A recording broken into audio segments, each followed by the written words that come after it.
Hi நண்பர்களே, நலம் 360 சேனலுக்கு உங்களை அன்போடு வரவேற்கிறேன். இன்றைக்கி நம்ம வீடியோவில் எதை பற்றி பேச போகிறோன்னா, ரொம்பவே ஆரோக்கியமாகவும் ருசியாகவும் இருக்கிற ஒரு பருப்பை பற்றி தாங்க பேச போகிறோம். அதுதான் பிஸ்தா. நம்மளோட உடல் ஆரோக்கியம் அப்படின்னு வந்தாலே அதில் எவ்வளோ விலை உயர்ந்த பொருளாக இருந்தாலும் அதை நம்ம எடுத்துக்கிறது ரொம்பவே அவசியமான ஒன்று தாங்க. அந்த வகையில் உலர் பருப்புகள் மற்றும் உலர் பழங்கள் எல்லாமே ஆரோக்கியமானது தான். பாதாம், முந்திரி, வால்நட், பிஸ்தா அப்படின்னு சொல்லிக்கிட்டே போகலாம். நீ என்ன பிஸ்தாவா அப்படின்னு விளையாட்டுக்கு கேட்டாலும் அந்த பிஸ்தா பருப்போட ஆரோக்கிய நன்மைகள் அளவிட முடியாது தாங்க. அப்படிப்பட்ட இந்த பிஸ்தாவை டெய்லி நம்ம சாப்பிட்றதால நம்ம உடலுக்கு என்னென்ன நன்மைகள் கிடைக்குது, இது யாரெல்லாம் சாப்பிடலாம், யாரெல்லாம் தவிர்க்கணுன்றதை பற்றி விரிவாக இன்றைக்கி நம்ம தெரிஞ்சுக்க போகிறோம். அதுக்கு முன்னாடி நலம் 360 சேனலை சப்ஸ்கிரைப் பண்ணாதவங்க சப்ஸ்கிரைப் பண்ணிக்கோங்க. மறக்காமல் பக்கத்தில் இருக்க பெல் ஐக்கானை ப்ரெஸ் பண்ணிக்கோங்க. வாங்க வீடியோக்குள்ளே போகலாம். பிஸ்தா அப்படின்னாலே எல்லாருக்கும் நினைவுக்கு வர்றது பால், ஐஸ்கிரீம், மிட்டாய், ஹல்வா. ஆனால் பிஸ்தா வெறும் ருசிக்காக மட்டும் இல்லைங்க, உடலுக்கு பல வித்தியாசமான நன்மைகளையும் தருது. இது பெரும்பாலும் Iran, America, India, Jammu Kashmir ஆகிய பகுதிகளில் வளர்க்கப்படுது. உலர் பருப்பு மற்றும் உலர் பழங்களில் உடலுக்கு தேவையான புரதம், வைட்டமின், ஃபைபர் உள்ளிட்ட சத்துக்கள் அதிகமாக இருக்குங்க.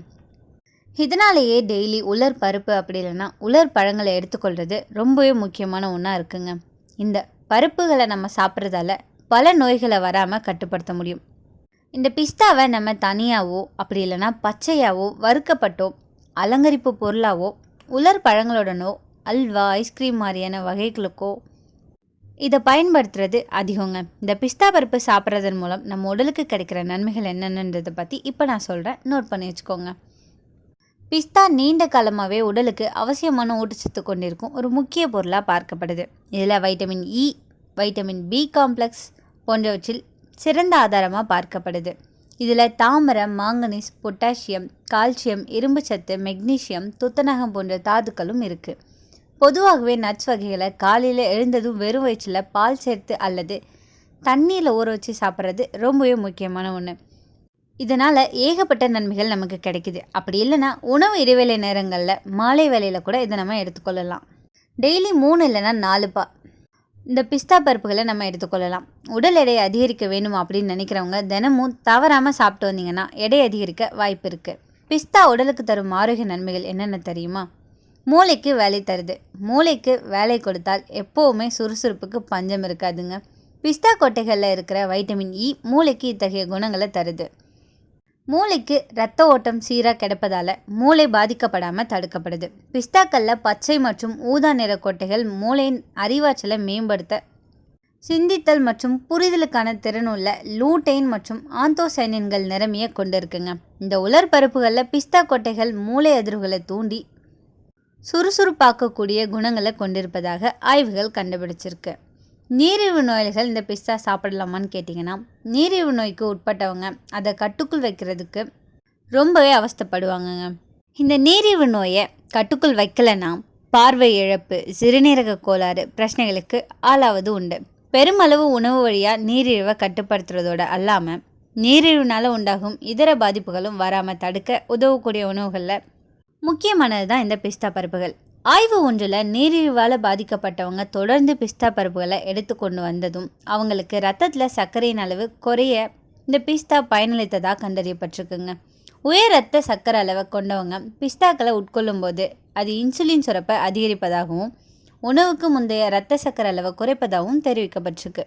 பிஸ்தா குறைந்த கிளைசிமிக் குறியீட்டை கொண்டிருக்கிறதால இந்த இரத்த சர்க்கரை அளவில் மாற்றத்தை ஏற்படுத்துவது இல்லை. ஆய்வு ஒன்றில் டைப் 2 நீரிழிவு நோயாளிகள் 12 வாரம் ஒரு நாளைக்கு 2 முறை பிஸ்தா பருப்பை எடுத்துக்கொண்ட போது இரத்த சர்க்கரை அளவு 9% வரை குறைக்கப்பட்டது அப்படின்னு தெரிய வந்திருக்கு. பிஸ்தாவில் இருக்கிற ஆன்டி ஆக்சிடென்ட்கள், கரோட்டினாய்டுகள் மற்றும் பீனோலிக் கலவைகள் இரத்த சர்க்கரை அளவை கட்டுக்குள் வைக்கக்கூடியது. இதய நோய்களை தவிர்க்கலாம். இரத்த அழுத்தம், கொழுப்பு போன்றவற்றை கட்டுப்படுத்துறதன் மூலம் பெருமளவு இதய நோய் உண்டாகும் அபாயத்தை குறைக்க முடியும். மற்ற பருப்புகளை காட்டிலும் பிஸ்தாவில் குறைந்த அளவு கொழுப்புகளே இருக்குது. உதாரணமாக 28 கிராம் பிஸ்தாவில் 13 கிராம் மட்டுமே கொழுப்பு இருக்குது. இதில் 11 கிராம் ஆரோக்கியமான ஒற்றை செறிவுறாத கொழுப்புகளாகவும் 2 கிராம் மட்டுமே செறிவுற்ற கொழுப்புகளாகவும் இருக்குது. தாவரம் சார்ந்த வேதிப்பொருட்களை கொண்டிருக்கும் ஊட்டச்சத்து நிறைஞ்ச பருப்பு தான் இந்த பிஸ்தா. பிஸ்தாக்கள் ரத்தத்தில் இருக்கும் கொழுப்பை குறைச்சி இரத்த அழுத்தத்தை மேம்படுத்துதுங்க. இதனால் இதய நோய் பயம் தவிர்க்கப்படுது. பிஸ்தா பருப்பை எடுத்துக்கொண்டவங்க அவங்களோட உடலில் கெட்ட கொழுப்புகளான LDL அளவை குறைப்பதாகவும் நல்ல கொழுப்பான HDL அளவு அதிகரிப்பதாகவும் கண்டறியப்பட்டிருக்கு. மற்ற உலர்கொட்டைகளை காட்டிலும் பிஸ்தா இரத்த அழுத்தத்தை குறைப்பதாகவே பல ஆய்வுகள் சொல்லியிருக்கு. அதிக எடை கொண்டு இருக்கிறவங்க உடல் எடை குறைப்புக்கு இந்த பிஸ்தா பருப்பை பயன்படுத்தலாங்க. பிஸ்தாவில் நார்ச்சத்தும் நிறைவான புரதமும் இருக்கிறதால இதை சாப்பிட்டதும் வயிற்றில் பசி உணர்வு நீண்ட நேரம் உண்டாகாது. அதோட குறைவான அளவே உணவை எடுத்துக்கொள்ள இது உதவுது. எடை குறைப்புக்கான பிஸ்தா சாப்பிட்டவங்க ஆய்வு ஒன்றில் வழக்கமானவர்களை காட்டிலும் இவங்களோட இடுப்பு அங்குலம் கணிசமாக குறைஞ்சது கண்டறியப்பட்டிருக்கு. பிஸ்தாவில் இருக்கும் நிறைவான புரதம் பசி உணர்வை கட்டுப்படுத்தி உடலை ஆரோக்கியமாகவும் புத்துணர்ச்சியாகவும் வச்சிருக்க உதவியாக இருக்குங்க. பிஸ்தா எடை இழப்புக்கு உதவும் அப்படின்னாலும் கணிசமான அளவு நொறுக்கு தீனியாக அதிக அளவு எடுத்துக்கிட்டோன்னா அது எடை அதிகரிப்புக்கு சாத்தியமாக கூடும் அப்படின்றத கவனத்தில் வச்சுக்கோங்க. கண் பாதுகாப்புக்கு பிஸ்தா ரொம்பவே ஹெல்ப்ஃபுல்லாக இருக்குங்க. கருவிழி சிதைவு அப்படின்னு சொல்லக்கூடிய கண் பிரச்சனை வயதான பிறகு வரக்கூடிய கண் நோய் ஆகும். இது படிப்படியாக பார்வைத்திறனை குறைச்சி கொண்டே வந்து படிப்பதிலும் பார்வைத்திறனிலும் சிரமத்தை உண்டாக்கும்.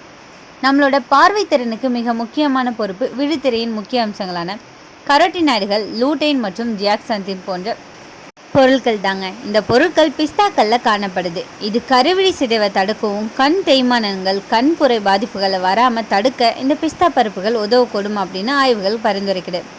பிஸ்தாக்களில் இருக்கிற வைட்டமின் இ சருமத்தின் வயதான தோற்றத்தை தள்ளி போட செய்யுது. பிஸ்தா சருமத்துக்கு ஈரப்பதமூட்டும் பொருளாக செயல்பட்டு சருமத்தை மென்மையாகவும் மிருதுவாகவும் வச்சிருக்க உதவுது.